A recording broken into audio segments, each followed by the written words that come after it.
They should have listened.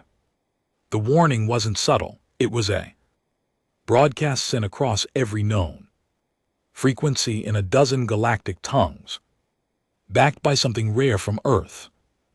Silence that didn't beg, it promised. Do not cross the black line, no empire has returned after doing so. But of course they laughed. The Imperial Senate, drunk on centuries of expansion, called Earth a primitive dirt ball hidden at the edge of an abandoned spiral. The Council of Lords debated the warning for less than 2 minutes before voting to advance the fleet. After all, who were these humans to make demands? A new species barely 200 years into interstellar flight, claiming territory as if they'd earned it. But the line wasn't for show. It had been etched in real space. Boundary of scorched moons and blackened stations, each one a tombstone for those who didn't listen. Still, the Empire, with all its arrogance, crossed anyway. And that's where things began to unravel. The first fleet, 30 ships, slipped across the line, headed for the Orion Gate cluster. Scouts were dispatched. Reports came in fine, quiet sector, no hostiles, no resistance. Then silence, not interference, not distortion, just nothing. Command assumed equipment failure, so they sent reinforcements. 80 warships gone, not destroyed, not burned, just erased. No wreckage, no escape pods, no trace. That's when panic cracked the Senate's glass floor for the first time in 3 centuries. They ordered a full strategic mobilization, activating dreadnoughts that hadn't seen light since the Tartari rebellion. Propaganda screens stopped mocking Earth. Instead, they called for urgent diplomatic contact, but no message from the Empire reached the humans. Not anymore, because Earth had heard enough. A month later, Earth broke its silence. They didn't send a war declaration. They sent a single encrypted file to the Empire's high command. It was a video. In it, a man stood alone in what looked like a ruined cathedral. Behind him, flickering blue lights floated like spirits. His voice was calm, but each word carried weight, like someone used to violence who didn't need to raise his tone anymore. You took, you burned, you enslaved. And when we told you to stop, you sent more fleets. He paused, then leaned slightly forward. Now you'll learn what happens when the last peaceful species finally stops being peaceful. No name, no rank, no threats, just that. The Empire tried to respond, but by then it was too late. The human fleet didn't arrive with fanfare. There were no parades of lights, no symphony of drums. They came like a ghost story, one ship at a time, slipping into core space, disabling satellites, cracking relays, and leaving behind eerie silence. By the time the Empire realized humans had reached Sector 3, their equivalent of Earth's homeworld, the entire sector had gone dark. And then something worse happened. The Empire discovered their own ships had been turned against them. Entire Imperial cruisers were hacked, mid-flight, rerouted, and sent crashing into their own fuel stations. Artificial moons began falling from orbit. Drone workers, harmless civilian units, started building weapons they weren't designed to understand. Humans didn't conquer with brute force. They rewrote the rules of war. The last thing Admiral Serac remembered before losing control of his dreadnought was a whisper over the intercom. In that same calm voice, we offered mercy. You wanted war, then black. No fire, no explosion, just black. The Empire called it a massacre. Earth called it justice. The collapse didn't happen all at once. Empires, despite their arrogance, don't fall in a single day. They rot from the inside first, a rot masked by gold-plated statues and perfect uniforms. But when the walls begin to crack, everything that had been ignored, fear, doubt, failure pours out. The human attack wasn't just a physical strike, it was psychological. In the early days of the conflict, the empire still clung to its image of superiority.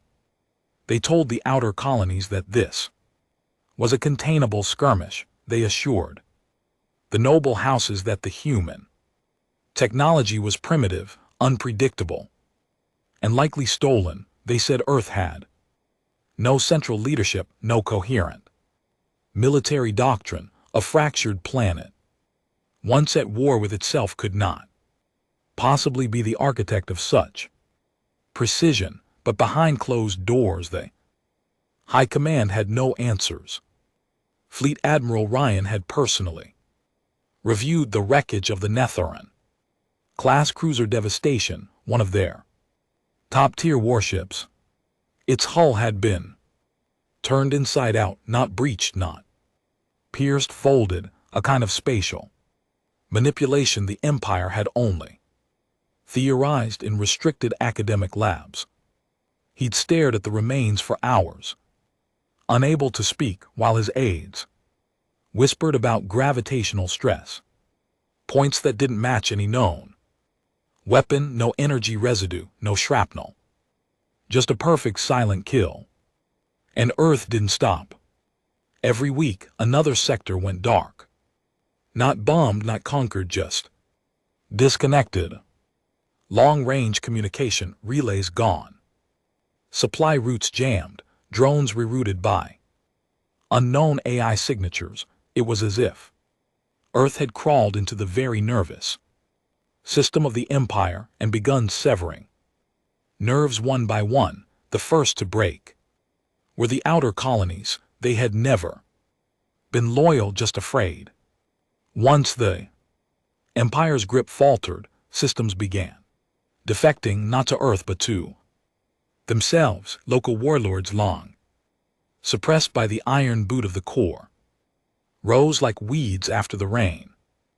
They declared independence with the confidence of those who knew the Empire was dying and couldn't stop them. Back on Earth, nothing was said publicly. No press conferences, no gloating, no celebrations, because Earth didn't approval anymore. Humanity had learned something no other species had. The most terrifying enemy is the one that doesn't gloat when it wins. They just move on. The Empire scrambled to understand how it had come to this. Secret task forces were assembled to investigate Earth's rise. What they found wasn't just disturbing, it was impossible. According to Imperial intelligence, humanity should have been 50 years behind in every metric: energy, weapons, faster than light drives, AI processing, terraforming. But reports from surviving outposts painted a different picture. Human ships didn't use jump gates. They tore through space. Their soldiers weren't augmented with implants. They were implants, symbiotic tech bonded at birth, indistinguishable from their biology, a fusion of flesh and machine that reacted faster than anything the Empire had ever built. And then there was the worst part: humans didn't fight like the Empire. They didn't form ranks. They didn't march. They didn't follow doctrine. They adapted. Every time the Empire tried something new, Earth responded faster than the next order could be given. It was like they wanted to be tested. In one infamous encounter, an Imperial scout fleet bombed what they thought was a hidden human base on the dead moon Verexa. The base turned out to be empty. But the bombers were tracked not by satellites, not by ships, but by particles in the wake of their engines. particles humans had somehow used to program a counterattack into the atmosphere of a nearby gas giant. 3 days later, as the bombers passed the planet's orbit, the magnetic field of the gas giant erupted unnaturally, and the entire fleet was vaporized by what the survivors later described as a man-made solar flare. And still, Earth said nothing. The Empire's desperation bled into their leadership. Political infighting turned violent. Entire ministries collapsed under the weight of their own corruption. The noble houses, once united in conquest, began plotting against each other, hoping to trade humanity's wrath for personal survival. On the 99th day since the border was crossed, something happened that changed everything. A human envoy arrived in the core. No ships, no invasion, just a single transmission. Untraceable, unblockable. It hijacked every screen, every terminal, every implant. The same man as before appeared, calm, cold-eyed, human, but this time he wasn't alone. Behind him stood thousands, not soldiers, civilians, ordinary people, children, elders, engineers, miners, farmers, all staring, silent, with expressions that said more than any speech could. The man spoke. You were warned not because we feared you, but because we pied you. You build empires with blood and chains. We build legacies with memory and will. You crossed our line, now we'll cross yours. And then the screen cut to black. Every high-ranking member of the Senate received a second file privately, a map. It wasn't of the core, it wasn't of Earth, it was a schematic of the Imperial Palace, down to the secret chambers no one should have known existed. The message below was chilling in its simplicity. We've already been here. Panic took hold. Like wildfire, suddenly no one trusted their own technology. Communications were shut down, ships were grounded. Systems went dark by order. Entire branches of the military dissolved, themselves afraid they'd already been compromised. And they were right. Human infiltration wasn't theoretical. It had been happening for years, slow, silent, patient. Earth hadn't just prepared for war. They had studied the Empire. They knew its weak points, its blind spots, its addictions. They understood that brute force wasn't the key. Rot them from the inside. Let the Empire destroy itself. And it was working. In the deepest prison sectors, political prisoners, some forgotten for decades, were suddenly released by phantom systems no one claimed to have access to. Food shipments went missing. AI assistants turned suicidal. Medical bots reprogrammed themselves to lie about patient vitals. The Empire's most advanced systems were now working against their masters, and Earth never fired a single planetary bomb. Why would they? Fear was doing the job. In the shadows of a dying empire, a final meeting was called. 6 remaining lords, all from different sectors, convened in a sealed chamber buried 5 miles below the imperial capital. No screens, no implants, no machines, just words. They debated surrender, appeasement, bribery, even retaliation. But nothing made sense anymore, because none of them could say with certainty that Earth hadn't already infiltrated the chamber. What if we're already lost? One of them whispered, and in that silence, they all understood. This wasn't a war, it was an execution. They hadn't poked a sleeping animal.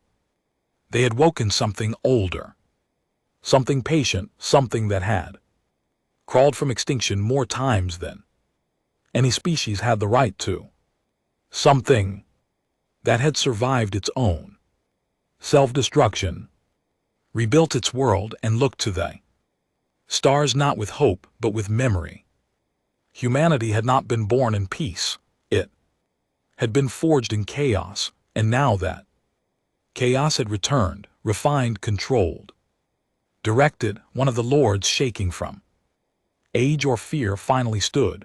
Then let us beg, he said, but there was no one left to hear. Back on Earth things were quiet, children played under artificial skies, farmers harvested clean crops from Martian soil, artists painted with AI that read their dreams. There were no parades, no war songs, no statues, because for humans this wasn't a triumph, it was a reminder of who they had been, of how far they'd fallen before, and of what it cost to rise. The man from the videos walked alone through a small village where the sun always seemed to set just right. He was not famous, he didn't have a title, but everyone nodded as he passed, not out of fear but respect. He stopped by a stream and sat watching the water. Child approached him, curious, untouched by the weight of war. Did we win? She asked. He looked at her, then at the stream again. No, he said. We reminded them what losing feels like. There was no clear date when the empire officially fell. No treaties were signed, no surrender declared, no flags lowered. It was more like watching a star flicker out, one burst at a time, until there was nothing left but darkness and memory and fear. By the third month since Earth's retaliation began, fear wasn't just inside the empire. It was the empire. Entire systems had gone silent, not because of attack but because of paranoia. Commanders shut down their own networks to avoid being hacked. Civilian cities powered down out of terror. Their grids had been infiltrated. Ships stopped accepting orders unless they came in person. The flow of information broke down completely. Mistrust became the most efficient weapon Earth never had to build. The Outer Ring declared independence. The mid-colonies started aligning with old pirate clans they once hunted. Even parts of the core, proud, polished, rich, were on the verge of rebellion. And Earth didn't move a muscle because the damage had already been done. The empire wasn't at war with Earth anymore. It was at war with itself. In a heavily fortified station orbiting one of the few remaining loyal planets, a general named Tyron paced in silence. He was no fool. Unlike the rest of the high command, Tyron didn't drink the syrup of denial they all seemed addicted to. He wasn't born into power. He'd climbed it one bloody rung at a time. He didn't like Earth. He didn't understand Earth, but he respected Earth. And what scared him the most wasn't the technology, it was the restraint. In the past, when other species rebelled, they attacked the empire like a cornered animal, lashing out blindly, wildly, desperate to inflict damage before being crushed. But Earth was surgical. They didn't conquer planets. They isolated them. They didn't destroy ships. They turned them. They didn't broadcast victories. They let rumors do the work. That's what chilled Tyrone to the bone. Earth wasn't just fighting for survival, they were teaching a lesson. And the galaxy was paying attention. He looked out the viewport at the fleet stationed above the planet. Hundreds of ships still gleamed proudly under the system's twin suns. On paper it was enough firepower to destroy a solar system, but Tyron knew better. He'd seen the reports, he'd read the transcripts. Ships that shot at Earth vessels had their targeting systems inverted.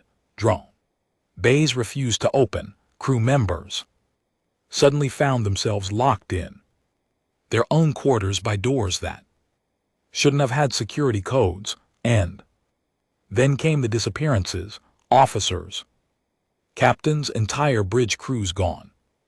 No bodies, no signs of conflict, no escape pod logs, just empty chairs and blinking lights. It was like Earth had found a way to erase people like they were names on a list, and that's when he made his decision.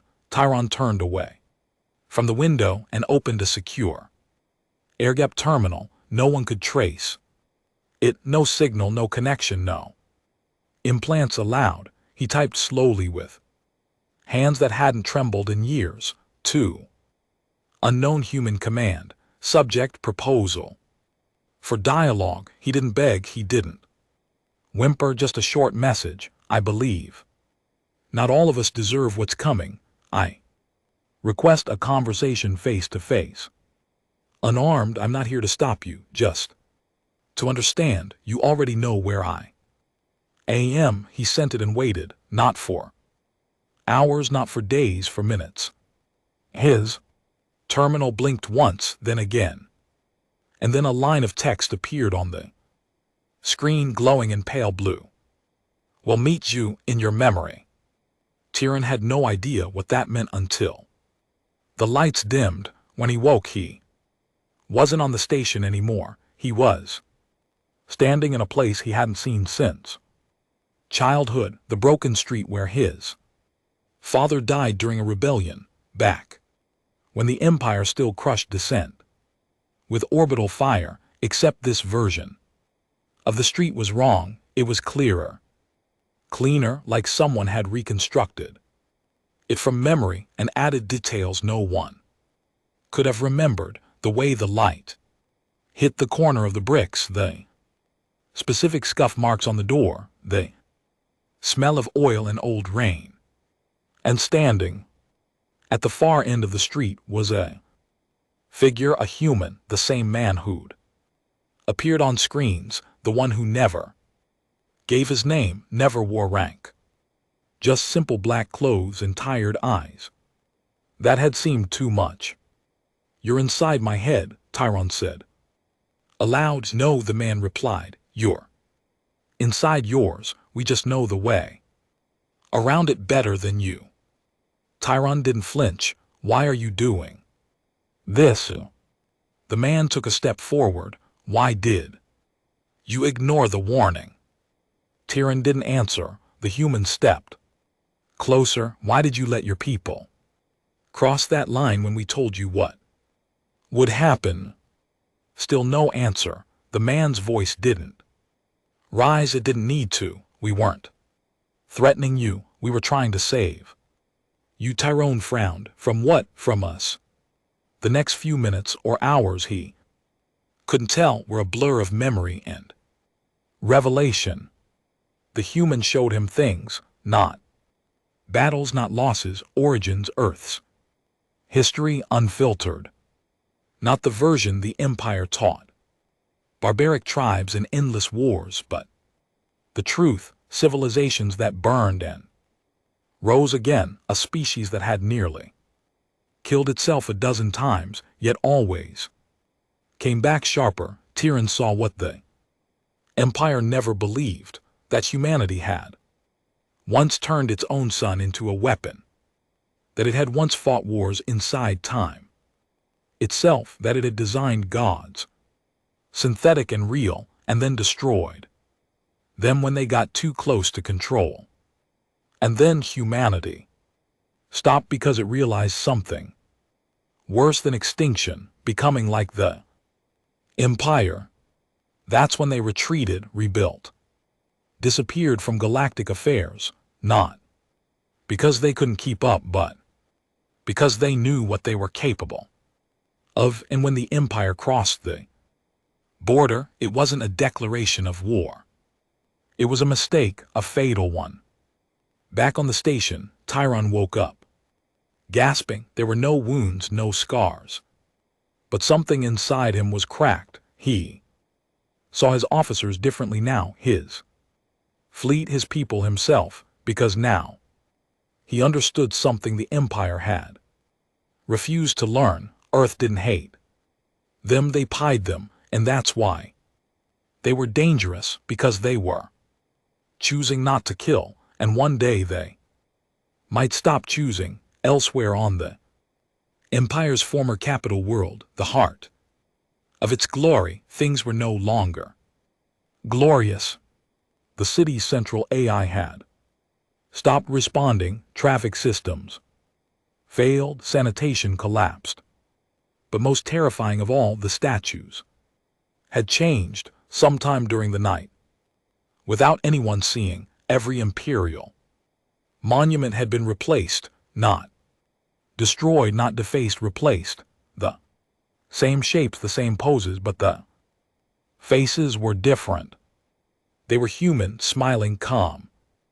Watching, the people woke up to a world that no longer belonged to them. Panic turned to hysteria. Rumors spread that Earth had found a way to rewrite physical matter, to overwrite reality itself, and no one could say for sure if it was true, because by now no one trusted anything they saw. And still, Earth said nothing. No ambassadors, no demands, no treaties.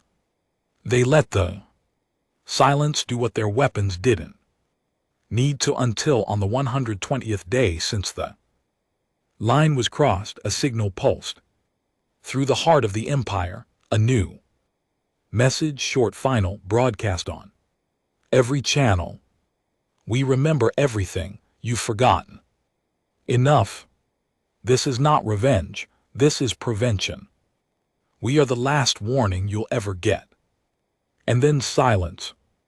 In one final act of blind desperation, the last loyal sector of the Empire launched a retaliatory strike. A fleet of 400 ships, the most elite in their history, they jumped past the border, targeting Earth's moon bases, orbital stations, shipyards. They never arrived. Their final transmission was a voice, distorted, half static, barely audible. But the words were clear. It's not the weapons that scared us, it's what's behind them. Then nothing, no more fleets came, no more orders were given. The Empire was over, and Earth just kept moving forward, not in celebration but in silence, because this was never about war. It was about remembrance of who they were, of what they could become, of what happens to those who ignore the last warning. No one had seen Earth in over a year, not directly. The planet had vanished from every major star map, not cloaked, removed.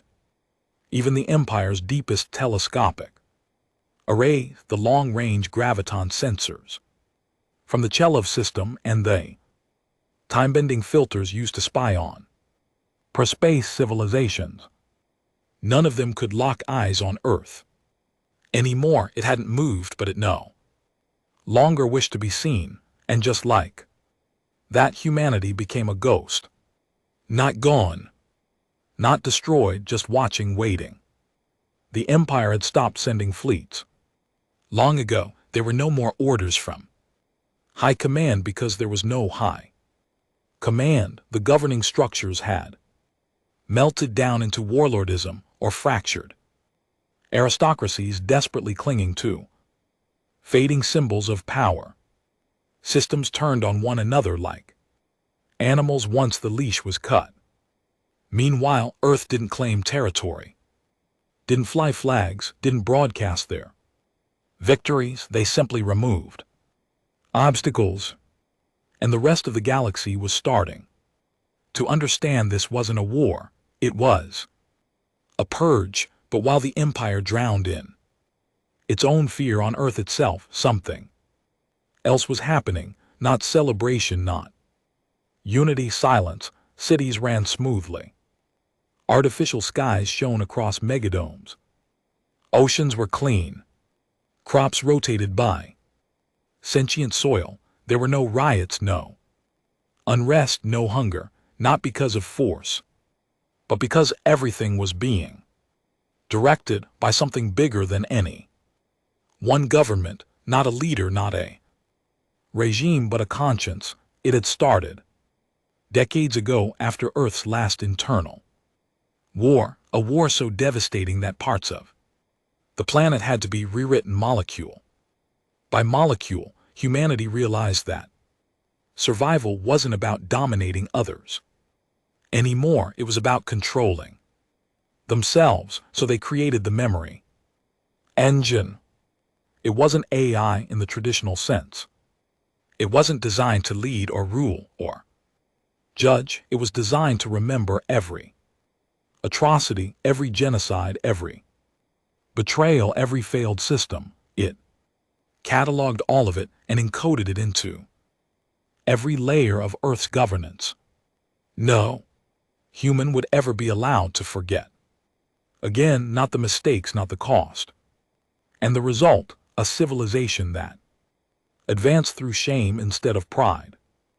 One that saw expansion not as ambition, but as a liability. Earth's rise didn't come from conquest. It came from restraint, and that restraint is what scared the Empire the most, because they couldn't understand it. But the humans knew that peace wasn't a default state, it was a leash. And if the leash ever broke, the galaxy would learn what humans had done to themselves before they ever pointed a weapon outward. In the orbit above what remained of the imperial capital, a small vessel appeared. It wasn't large, no shields, no visible weapons, not even any crew. At least none that could be scanned. It drifted calmly, then entered atmosphere. Across the city, or what was left of it, people watched in paralyzed silence as the craft hovered silently over the ruins of the Senate Dome. It didn't speak, it didn't land, it just opened. From within something emerged, but not a man, not a drone, not a machine. It was a memory projected, holographic, but with depth and weight that bent the light around it. It showed them the day they invaded the border, the arrogant speeches, the votes of dismissal, the mocking jokes about Earth, and then one by one the projection replayed every consequence, every death, every collapse, every system Earth had dismantled, not with missiles but with understanding. And at the end of it all, one line appeared on every screen in the city. You don't defeat a species by making them afraid. You defeat them by making them ashamed. Then the vessel vanished in the wastelands outside what used to be the Empire's most elite military academy. Two scavengers picked through the ruins. They were young, too young to remember the glory days. All they knew were the stories of power and the quiet, all-consuming terror of the present. They didn't speak often, too dangerous. The ruins were full of motion-activated systems gone haywire. Some still mistook children for enemies. Some had been reprogrammed to do so. But that day, something was different. One of the scavengers, a girl with a rusted patch over one eye, found a cracked console. Deep beneath the rubble, it was blinking, still functioning. She tapped it and a voice spoke. Human. Not hostile, not loud, calm, tired. Are you ready to listen now? The girl froze, then slowly nodded. Second later she collapsed, but her mind didn't go black, it went inward. She saw things, not visions, not dreams. Memories, but not hers. They belonged to Earth, the first wars over clean water, the great burning of the skies, the civil schisms that turned continents into graves, the floating cities that rose and fell again, the AI rebellion that never made it into Empire history books because Earth deleted every trace of it. After it won, she felt the pain of being human, the weight of centuries of guilt, regret, survival, reinvention, and then a peace that wasn't won with Victory, but with surrender. To humility. She woke hours later gasping and looked at her partner. He was watching her like she was someone else now. What happened? He asked. She looked at the wreckage around her, then back to the blinking console. They're not monsters, she whispered. They're survivors, he frowned. So we can fight them? She shook her head. No, she said, we become them or we end.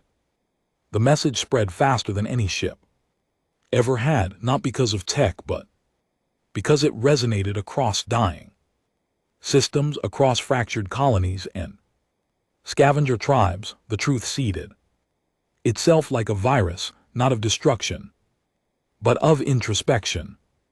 Some laughed it off, some resisted, but deep down, even the proudest warlords began to feel it, the shame not of losing to Earth, but of never trying to be better than they were. That was Earth's real weapon. Not ships, not soldiers, not AI. History, and they wielded it like a blade sharper than anything the Empire ever forged.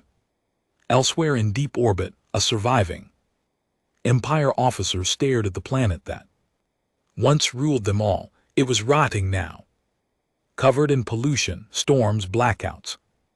Its moon had been cracked, its oceans boiled. He sat alone in a broken observation ring, watching static dance across old screens. But on the 7th hour of his vigil, one of them flickered just for a second, and a line appeared. Just one. Your children will remember us better than you ever could.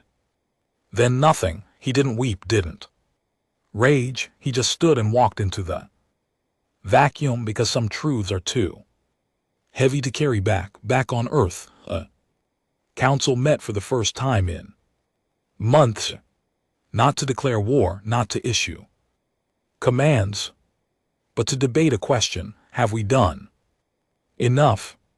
Some argued, yes, let the remnants of the Empire rot, let shame do its work. Others weren't so sure. What if shame wasn't enough? What if they, like Earth once did, use their pain to grow harder, not wiser? What if silence had only bought time? But then the oldest among them, a woman who had watched 10 governments rise and fall before the current one, said something no one expected. They won't learn from what we've done. They'll learn from what we don't do. Next, and with that the final phase began, not attack, not conquest, but vanishing. Earth piece by piece began to disappear from the galaxy again. Their ships withdrew from shadowed orbits. Their signals stopped answering. Their presence, once a haunting specter over every world, faded like mist in morning light, and the message was clear: we're done warning you. What you do next is your story. No domination, no reward, just silence, and a question that would echo across the galaxy for generations. What if we are the monsters and they're the proof we don't have to be? There was no final broadcast from Earth, no farewell speech, no monument left behind, no final act of dominance. They just stopped being there.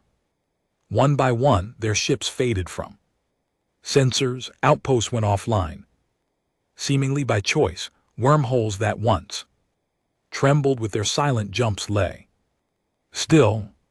By the 160th day, there was no trace of human presence in any quadrant beyond the line. Some claimed Earth had ascended.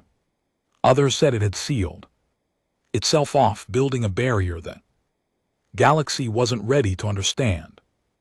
One rumor suggested they had folded space around their solar system like paper, locking it into a pocket dimension visible only to those they chose to remember. But no one truly knew, because no one dared to look again.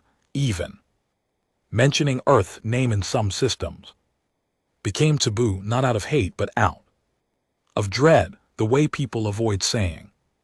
The name of a God that punished not. Saved, and yet the silence did not bring peace. It brought echoes in the abandoned mid-ring system of Zarn. An independent scholar named Ryan sat in the ruins of what used to be an imperial communications array.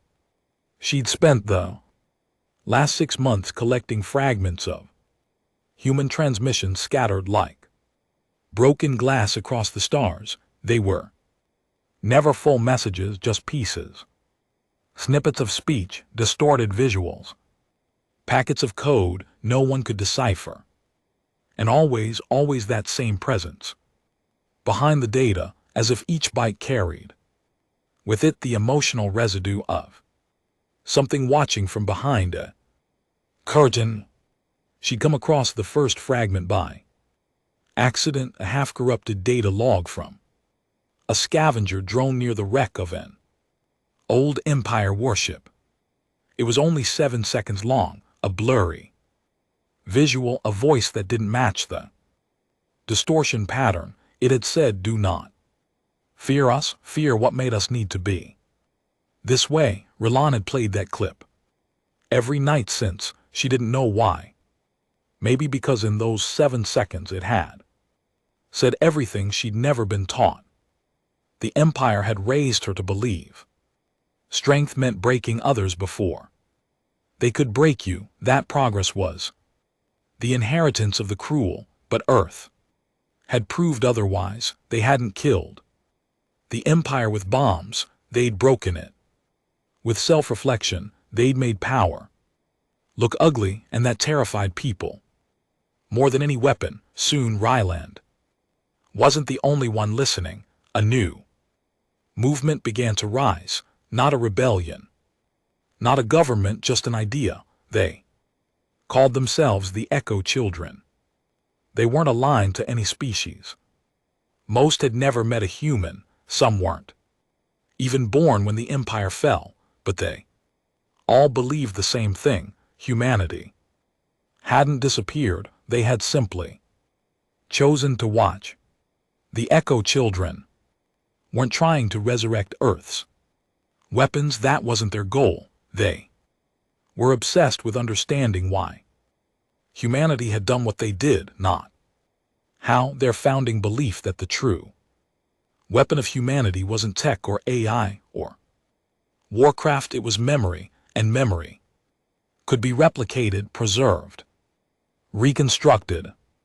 Some species mocked them, some feared them, some outlawed their teachings entirely, but their numbers grew, and in the dead worlds where Earth had passed through, they began leaving markers, not warnings but reminders, gravestones, murals, engraved metal tablets with quotes from intercepted human broadcasts, each one a message to the future. The line was not a wall, it was a mirror.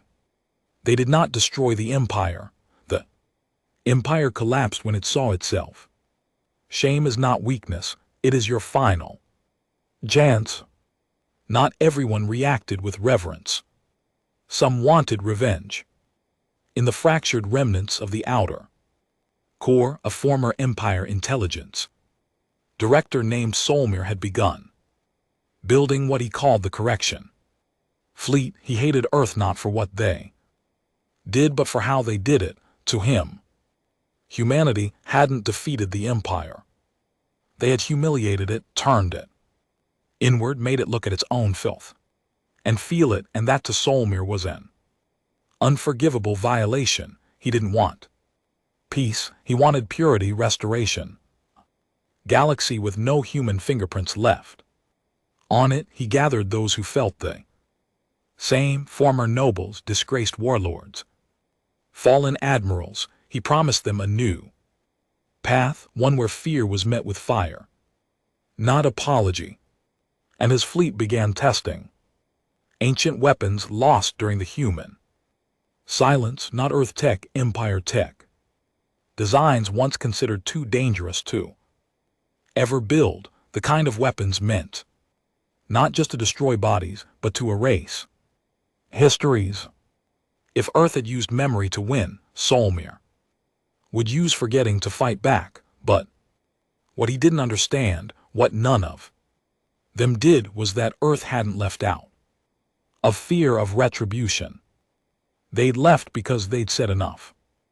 And if provoked again, they wouldn't just return to teach a lesson. They'd erase the entire classroom. Meanwhile, deep in the drowned archives beneath Europa's ice, a small AI cluster finally decoded a hidden string embedded in a signal from over a year ago, one of Earth's last transmissions.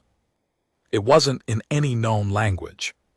It was layered across 12 different frequencies, using harmonic pulses tied to biological stress markers. The AI only managed to decrypt it by mistake when one of its researchers died of a heart attack near the data relay, and the pulse of his final breath matched a buried harmonic.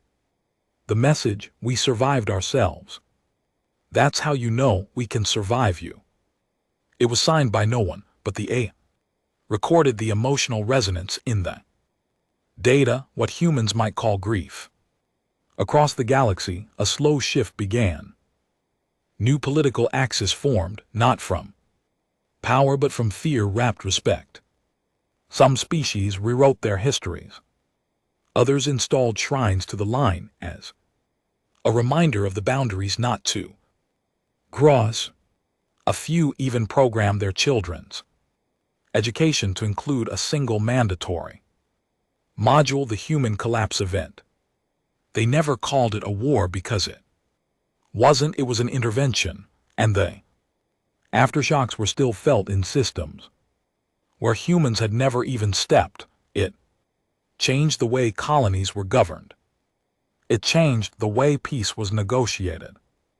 No one wanted to become the next empire because they knew Earth was still out there, and if they ever came back, it wouldn't be to talk. In the quietest corners of space, near dead suns and forgotten moons, one last Earth ship waited. It wasn't manned. Not anymore. Its systems had long since shut down, its engines cold, but inside its sealed core was a chamber, not of weapons or blueprints or navigation charts, but a library. Not books, not data drives, not holograms, memories. Billions of them, of pain, of joy, of ruin and rebirth, the life of a species, condensed into sensory experiences that could be felt directly by anyone who dared step inside. It was the last gift Earth had left behind, and it would only open if someone came not with questions, but with the courage to remember. They named themselves the Valari, a species not known for war nor conquest. In the Empire's time they were archivists, historians, language keepers, always pushed aside by louder, stronger powers. They remembered everything but were rarely listened to. Until now, of all the species left drifting in the ruins of the Empire, it was the Valari who chose to do what no one else dared. They would cross the line not as invaders, not even as equals, but as students. The Valari had studied every remnant of the human silence, every echo child artifact, every intercepted fragment, rumor and whispered phrase. They had collected the monuments Earth left behind like sacred scripture. They debated every word, translated human emotional context into color-coded dialects, reconstructed timelines with obsessive precision. To them, humanity was not just a species, it was a myth given form, a warning wrapped in mourning. The line wasn't just a territorial boundary, it was a scar, a reminder that something powerful enough to break an empire chose not to finish it off, and the Valari needed to know why. So they sent a ship. The vessel was called Amriel, which in Valari language meant Seeker of Shadows. It wasn't a warship, it barely qualified as a deep space cruiser. It carried no weapons, only energy deflectors, and a single AI core. Its name was Tesserin, and it had been designed to process contradiction, ambiguity, and silence. The crew, 12 souls, young but not inexperienced, chosen not for strength but for clarity of thought, scholars, empaths, a diplomat, and one pilot, a quiet figure named Talon, whose name meant child of unspoken questions. When they approached the line, they expected to be stopped, expected warnings, expected something, anything to mark the infamous border. But there was nothing, no debris, no defense systems, no ghost fleets, only the strange absence of stars.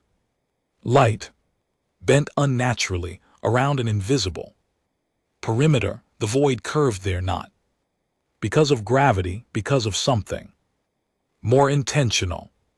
Talon held his breath. Are we in? Tesserin, the AI, took a full minute to answer. Not yet, it said, but we're no longer outside. As Amriel moved deeper into forbidden space, the first anomaly occurred. It was small at first. The ship's timekeeping systems began reporting two different chronologies. The main clocks ticked normally, but a secondary log buried in the diagnostic layer showed that time had already passed inside the vessel that had not yet occurred. Not time travel, something worse, time memory. Events not yet lived were somehow remembered. They tested it. Talon wrote a journal entry, then deleted it. Hours later, the system recovered a perfect replica of the entry. Date for the next day. He hadn't written it again, but the ship remembered it anyway. Then came the dreams, first subtle, then overwhelming. The crew began waking in tears. Some couldn't sleep at all, some couldn't wake fully. They saw faces they had never met, cities they'd never walked. Some dreamed of burning skies, others dreamed of snow that fell in silence. After a global ceasefire, one crew member, Don, a cultural linguist, woke, screaming in the voice of someone not himself. He wept for a dog that had died in a war he had no name for. Another, a young seagrapher, began drawing maps of Earth, perfect ancient maps with rivers, long-dried coastlines shifted by centuries of climate change, but she'd never seen Earth. None of them had. Tesserin said it plainly. The ship has entered a region of psychic resonance. You are not dreaming, you are absorbing. Absorbing what? Talon asked. The A paused longer than usual. The grief that built the restraint. On the sixth day, the stars changed. They did not move. They did not fade. They simply became wrong. The constellations outside Umbriel's windows no longer matched any known star charts. They blinked in human pulse rhythms, Morse code patterns, child's heartbeat, frequencies known only to Earth. Tesserin analyzed them for hours. Finally it spoke. They're not stars, they're memories. Projected. Of what? Talon asked. The AI's voice lowered. Of what happened if you hadn't turned back. The crew stared silent, because in that moment they understood. The line hadn't been to keep the Empire out. It was to keep something else in. Something Earth had locked away. Something they refused to unleash again. On the ninth day they found it. Structure drifting in perfect stillness. Between gravitational pockets, it had no clear form. From one angle it looked like a ring, from another a needle, from a third a doorway half ajar. Tesserin couldn't describe it. It is shape fluid, not deceptive, merely undecided. Talon approached slowly, As they neared, lights flickered on across the surface. Old Earth standard colors, white, amber, cool blue, then a symbol appeared, not words, not code, just a simple black line, under it a single phrase spoken, aloud by no one and yet heard by all. You are not being tested, you are being remembered. And then the doors opened. Inside there was no tech, no consoles, just rooms, each one different, each one personal. Each crew member was pulled into a separate chamber. Alone, inside they saw what they feared most, not monsters, not death but failure. Dylan saw himself back on the day the Empire fell, turning away from refugees his government ordered him not to help.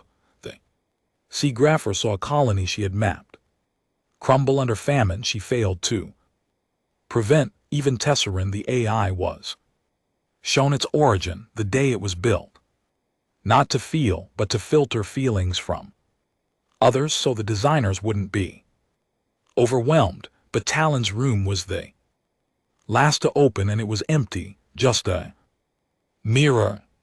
For a long time he stood there confused, until the mirror spoke.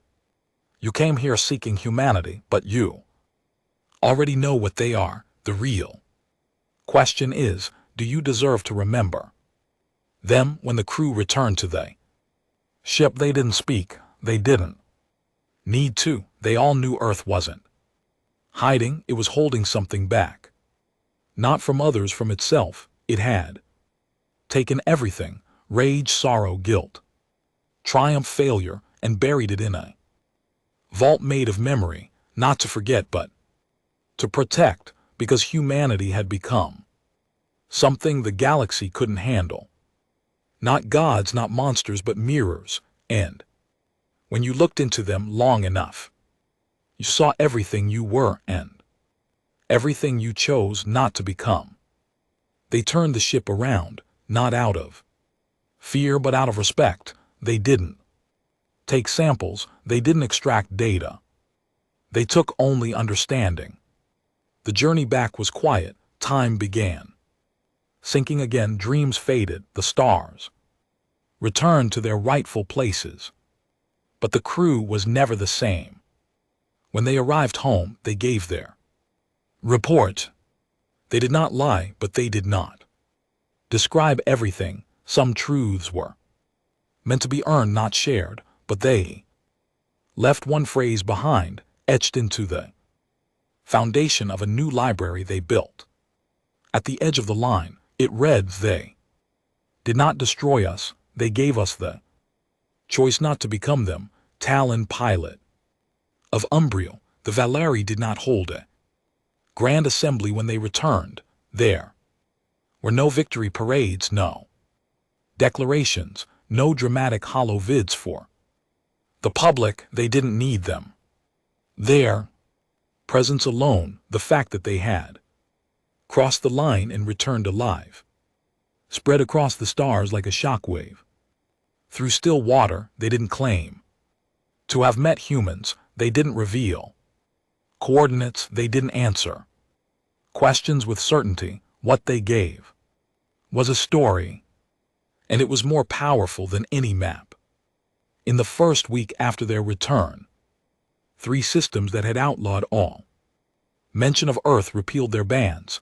In the second week, 7 more declared their independence from former imperial governors and formed what they called the Conquered of Remembrance, a collective dedicated not to conquest, but prevention.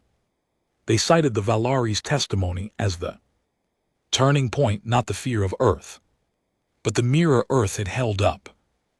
Mirror they could no longer ignore. The Conquered began organizing memory. Vaults not of technology but of regret. Places where species could store their own atrocities, failures, injustices. Not to hide them but to protect others from repeating them. They adopted a new emblem, a cracked circle surrounding a black line. and beneath it, one word in every major galactic language: witness. But not everyone found peace in the silence, in the shattered remains of the Eastern Cluster. Remnants of the Empire were still alive. Hollowed, yes, but not gone. Some had turned to faith, others to fanaticism.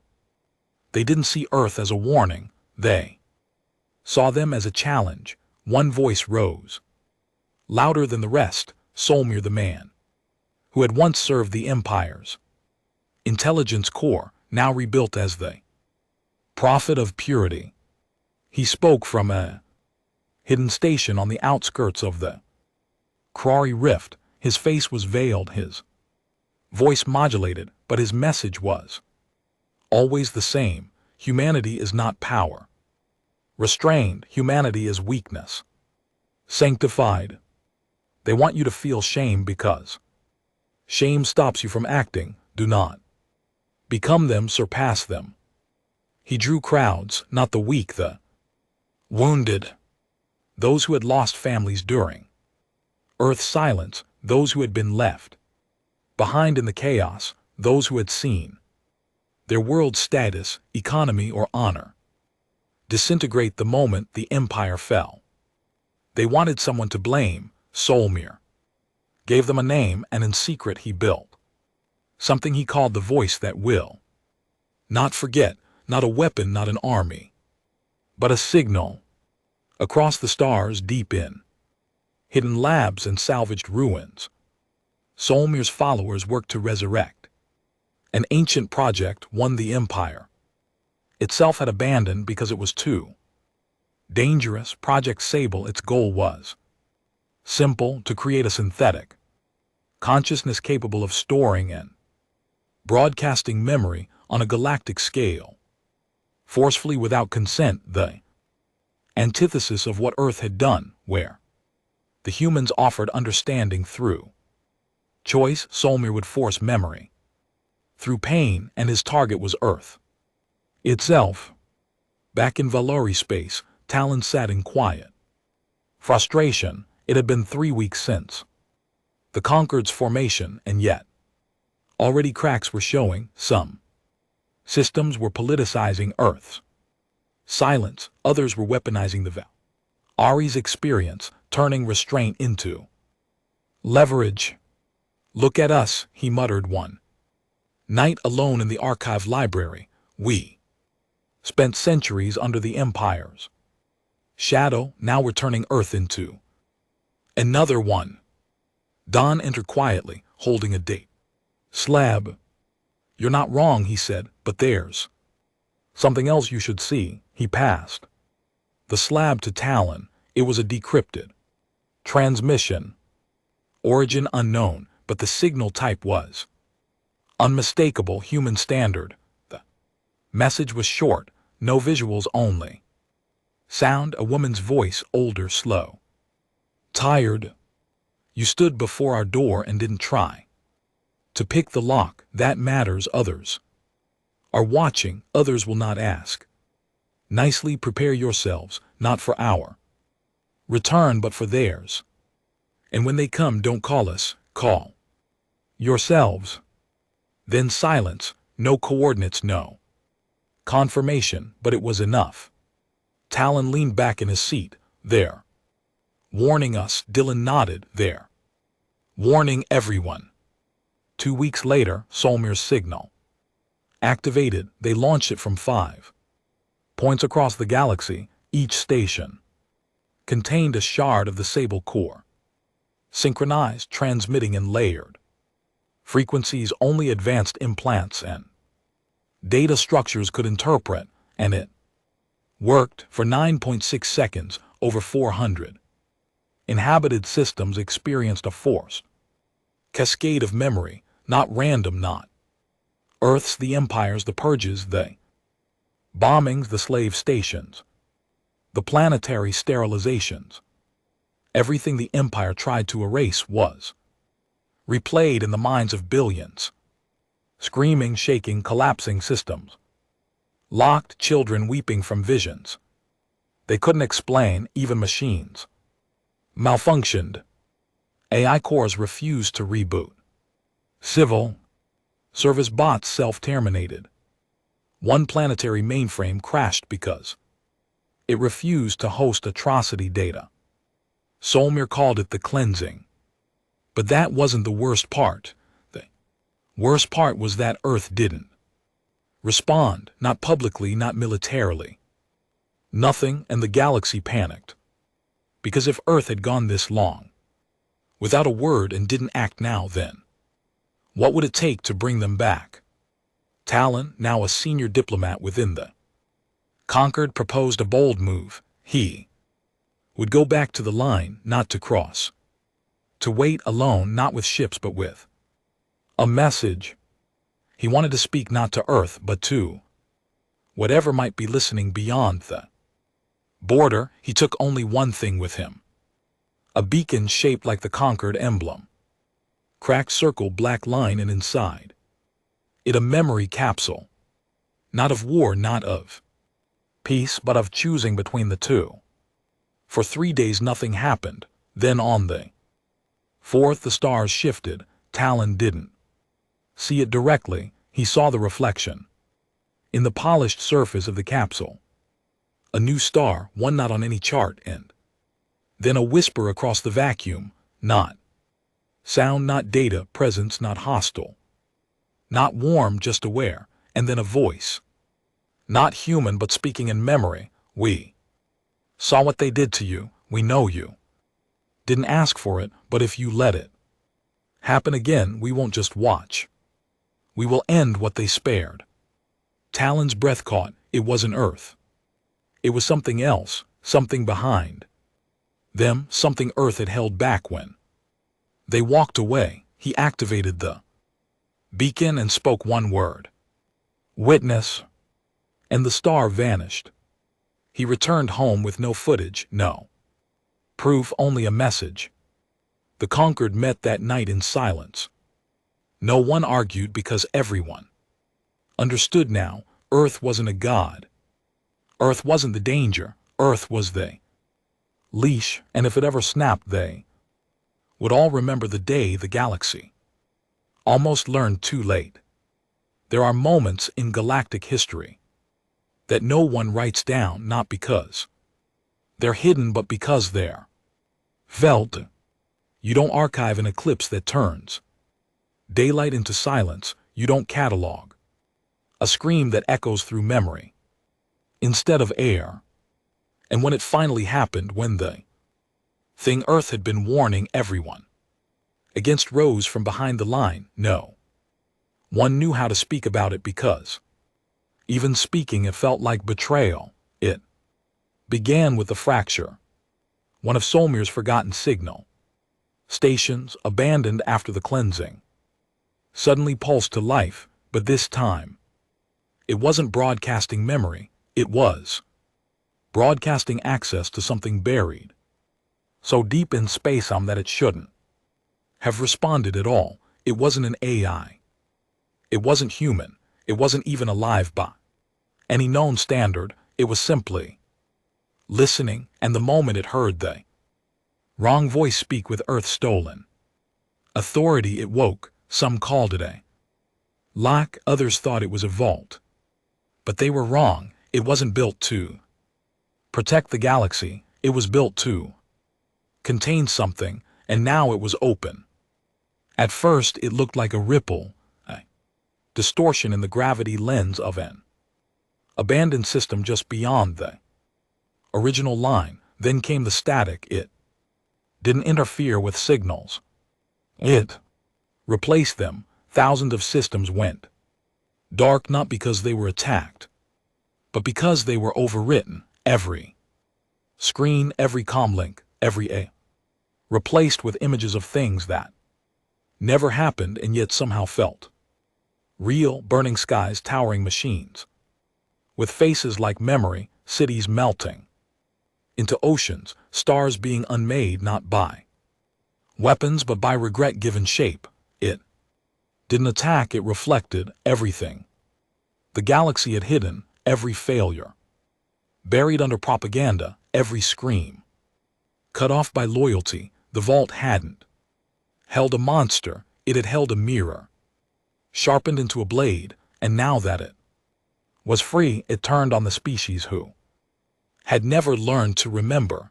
The conquered collapsed in days, not from weapons but from conflict of thought. Entire populations began to hallucinate. Governments couldn't trust their own memories, leaders questioned whether they'd ever signed treaties or committed atrocities, or whether it was all being injected into them, and maybe that was the point. It didn't destroy planets, it destroyed certainty, and in a galaxy held together by nothing but fragile shared narratives, that was all it took.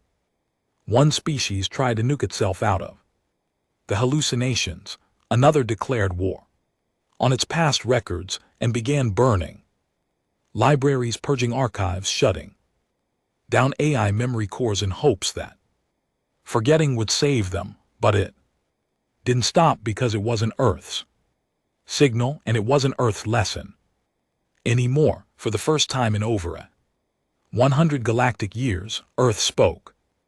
Not to the galaxy. To one person, Talon. He was on a refugee vessel when it happened, trying to guide survivors out of the sectors collapsing under psychic collapse. He hadn't slept in days. The stress of witnessing the unraveling of everything he had once helped build clung to him like heat in the lungs. Then his datapad lit up, white screen. No symbols, then a voice, his own, but older, worn. It said it wasn't supposed to wake. You know that, right?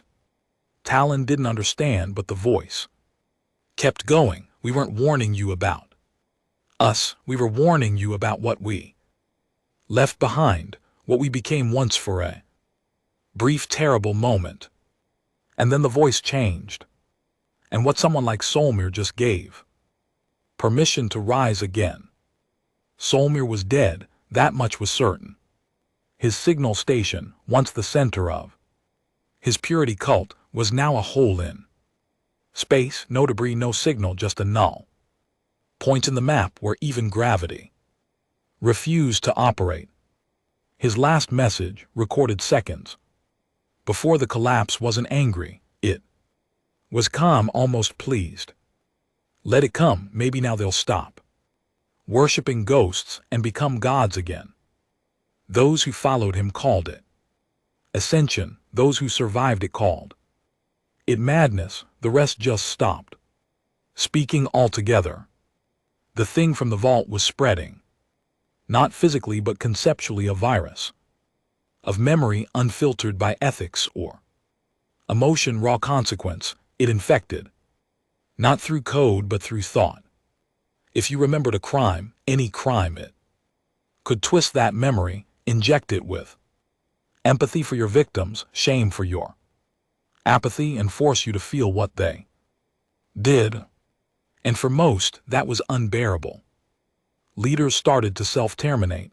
AI cores burned themselves out from recursive trauma simulations, and for the first time in centuries, the phrase, "It wasn't me," meant nothing, because now it was. Earth reappeared on the galactic grid 3 days later, not with ships, not with speeches, just coordinates. No one knew if it was real until a small, unarmed vessel appeared.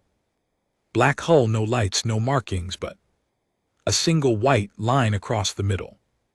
Inside was a message. It wasn't spoken. It wasn't written. It was remembered. And every being who touched the ship, whether insectoid, mammalian, AI, synthetic, heard the same voice. We told you memory was our weapon.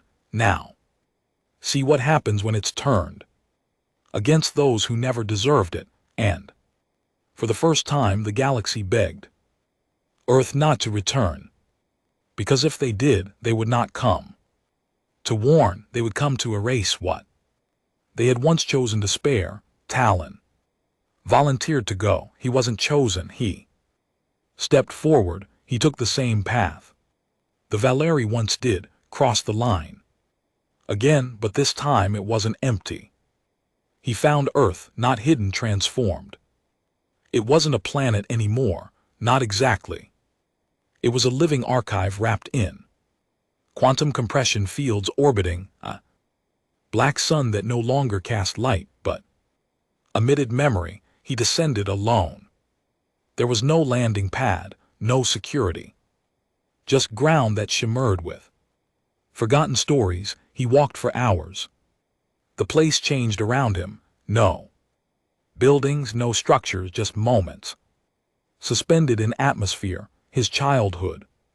Laughter echoing beside a battlefield he'd never fought on, a voice crying for help in a language he'd never known. And finally a face, not human, not alien, just familiar. It didn't speak. With sound it spoke into him. You saw the mirror, you didn't look away. Now you ask if this galaxy can be saved. Talon nodded. Yes, the presence said. But only if they choose to remember. Before they're made to. And then it gave him something, not a weapon, not a key, just a story, a compressed vault of Earth's final memory. Of the day they almost became what had now escaped. Talon carried it back across the line. And when he returned, he didn't ask for power, he asked for witnesses. The memory was shared across the galaxy, not forced, offered. Species gathered not in fear, but in silence. And they watched, they saw Earth in its final moment of war, when it had unlocked something inside itself so dark, so endless that they barely clawed their way back from it. They saw the moment when memory almost became weaponized annihilation, and how Earth chose to bury it, not out of cowardice but out of mercy. And the galaxy, now facing the same mirror, had a choice: forget or remember willingly. The vault faded soon after. The spreading presence dissolved into static, not destroyed, just calmed.